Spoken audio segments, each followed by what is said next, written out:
আজকে হচ্ছে 30শে মাঘ, শুক্রবার, বিজয়া একাদশী। সবাইকে বিজয়া একাদশীর অনেক অনেক শুভেচ্ছা রইল। রাধে রাধে, হরে কৃষ্ণ বন্ধুরা। তো এখানে দেখো, আমি প্রসাদ রেডি করার জন্য কিছু ফল, ড্রাই ফ্রুটস সব কিছু নিয়েছি।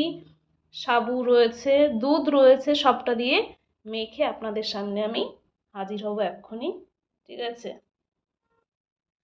প্রথমে কলা আর গুড় দিয়ে ভালো করে আমি চটকিয়েছি, তারপরে সাবু দিয়েছি, তারপরে ফল দিয়েছি। এই যে এখন দেব দুধ।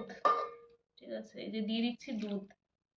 প্রথমে জানো তো বন্ধুরা, আমি না সাবু মাখা খেতেই পারতাম না, সাবুর গন্ধ আমার সহ্য হতো না। এখন একাদশী করতে করতে সাবুই আমার ফেভারিট হয়ে গেছে। আমি গরমের সময় দুপুরে সাবু খাই, ভালো লাগে বেশ আমার খেতে। আর একটু কাজু বাদামটা দরকার ছিল।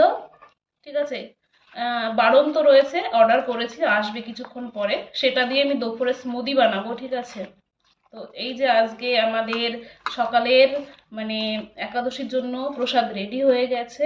এখন আমি আর আমার বরমশাই সেবা করব। ঠিক আছে, তোমরা যারা যারা প্রসাদ নিতে চাও চলে আসো। সবাইকে একাদশীর অনেক শুভেচ্ছা রইল। ঠিক আছে, যদি আমার কথার মাঝে কোনো ভুল ভ্রান্তি থাকে সবাই ক্ষমা দৃষ্টিতে দেখো। সবাই ভালো থেকো, সুস্থ থেকো। প্রেম সে বলো রাধে রাধে, হরে কৃষ্ণ। একটু ঘুরিয়ে দেখো, দেখো। এখন আমার ভীষণ ভালো লাগে সাবু খেতে। চলো এখনকার মতো টাটা, আমরা প্রসাদটা গ্রহণ করি।